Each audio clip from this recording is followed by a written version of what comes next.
ఒక్కరు మాట్లాడండి మా ఒకరు ఎవరం కలిగిన వాళ్ళు ఒకరు చెప్పండి. ఎవరం కలిగిన వాళ్ళు ఒకరు చెప్పండి.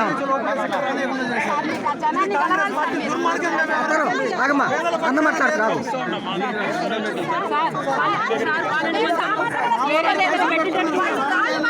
ఒక్కొక్కరు మాట్లాడండి. ఒక్కొక్కరు మాట్లాడండి.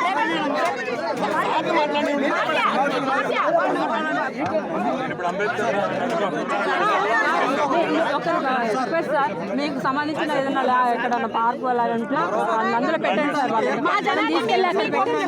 తర్వాత మా కార్యకర్తలు సాయం చేయడానికి పోతే కేసులు వేస్తున్నారు సార్. నిన్న కూడా అరెస్ట్ చేసి లోపడేశారు. కొత్త గొప్ప ఉన్న వాళ్ళని ఇది చేస్తున్నారు. కానీ మా వాళ్ళకి సాయం చేయడానికి మాకెన్ని సాయం మా వాళ్ళు మమ్మల్ని వాళ్ళని ధైర్యం చెప్పడానికి వెళ్తే అరెస్ట్ చేస్తున్నారు సార్. వాళ్ళని 10 మందికి కనీసం మౌలిక సదుపాయాలు కల్పించమని తమరు న్యాయం చేయండి చెప్పించండి.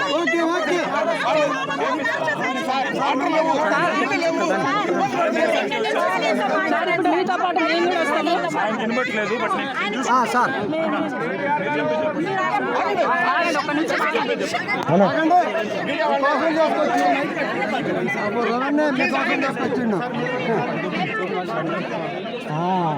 పడిగ ఎర్రయ్య గ్రామీణ పేదల సంఘం రాష్ట్ర అధ్యక్షుని.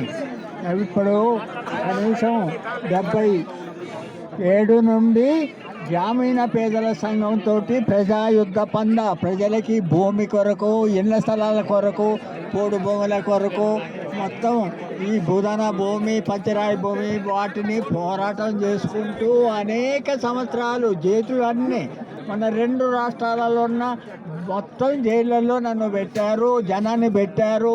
అక్కడి నుండి ఇక్కడ కూడా ఈ జనాలందరికీ కేసులు పెట్టారు, జైలు పాలయ్యారు. ఇప్పుడు మొన్న కూడా ఇక్కడ కమిటీని తీసుకుపోయి జైలు పెట్టి కాళ్ళు చేయటం మొదలు పెట్టారు. ఇది జరుగుతున్నది మొత్తం. ఈ రకంగా ఏంటంటే అన్ని ఆర్డర్లు ఉన్నాయి. కరెంటు ఇవ్వాలని ఉంటే కలెక్టర్ ఫోన్ చేసి కరెంటు బీకేయించంటే కరెంటు బీకేయించాడు. ఆ రకంగా ఇక్కడున్న అధికారులు మొత్తం మంత్రులు ఎట్లా చెప్తే అట్లా వింటున్నారు. అక్కడ మన వాళ్ళు చెప్పారు, తుమ్మల నాగేశ్వరరావు కానుండి ఈ భూదాన భూమి కొరకు పోరాటం చేసి హత్యా ప్రయత్నాలు కూడా ఎదుర్కొని ఆ రకంగా 100 మంది మీద కేసులు పెడితే కేసులన్నీ ఎదుర్కొన్నాము. పేదల భూములు మొత్తం ఆయన ఆక్రమిస్తే 40 ఎకరాలు అక్కడ వాళ్ళ ఊరిలో పంచటం జరిగింది.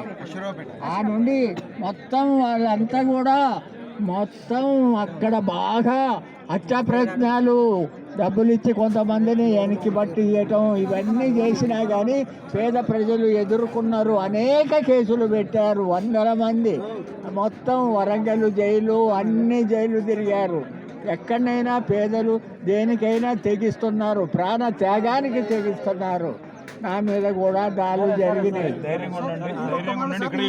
నిన్న కలెక్టర్ నిన్నటిదాకా కాంగ్రెస్ పార్టీ మీద వ్యతిరేకత వచ్చిందని చెప్పి నిన్న కలెక్టర్ కావాలని మా వాళ్ళని అరెస్ట్ చేశాడు.